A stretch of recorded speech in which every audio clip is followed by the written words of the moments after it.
સુરતમાં ડિગ્રી વગરના ક્લિનિક ધરાવતા 15 તબીબો ઝડપાયા.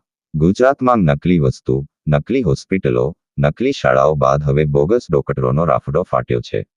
સુરત પોલીસ કમિશનર દ્વારા તમામ પોલીસ મથકના પીઆઈને સૂચના આપવામાં આવી હતી કે જ્યાં પણ બોગસ તબીબોનો રાફડો હોય તથા લોકોના આરોગ્ય સાથે ચેડાં થતા હોય ત્યાં રેડ કરવામાં આવે અને આવા તબીબો સામે ગુનો નોંધી તેમને જેલ હવાલે કરવામાં આવે. ત્યારે પાંડેસરા પોલીસ દ્વારા આજે સમગ્ર વિસ્તારમાં મેગા સર્ચ ઓપરેશન હાથ ધરવામાં આવ્યું હતું.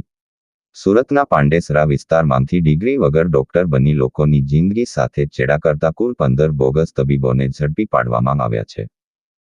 સુરત શહેરમાં મહેરબાન પોલીસ કમિશનર સાહેબને કેટલીક બાતમી હકીકત અને ઇન્ફોર્મેશન મળેલ કે સુરતમાં છૂટાછવાયા ગેરકાયદેસર ડોક્ટરો પોતાની હાટડી ખોલીને પ્રેક્ટિસ કરે છે.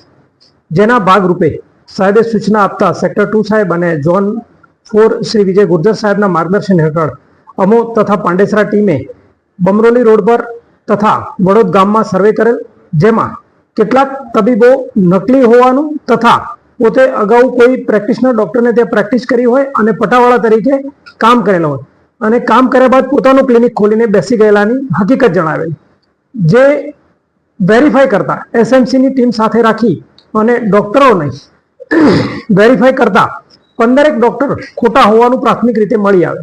જે ખોટા ડોક્ટરો હતા તેમના સર્ટિફિકેટ અને દવાખાનાની ઝડપી કરતા કેટલાક ઇન્જેક્શન અને દવાઓ પણ અમને મળી આવેલ, જેમાં 61,000નો મુદ્દામાલ કબજે કરવામાં આવેલ છે તથા 15 જેટલા ડોક્ટરોને ધરપકડ કરવામાં આવી છે. અને આ ડોક્ટરો પોતે પ્રાથમિક ધ્યાન મેડિકલ ધરાવતા હોવાને આધારે લોકોને સેવા આપતા હતા, જે ખરેખર કાયદાકીય રીતે ખોટું છે અને લોકોના હેલ્થ સાથે ચેડા કરી રહેલા હતા.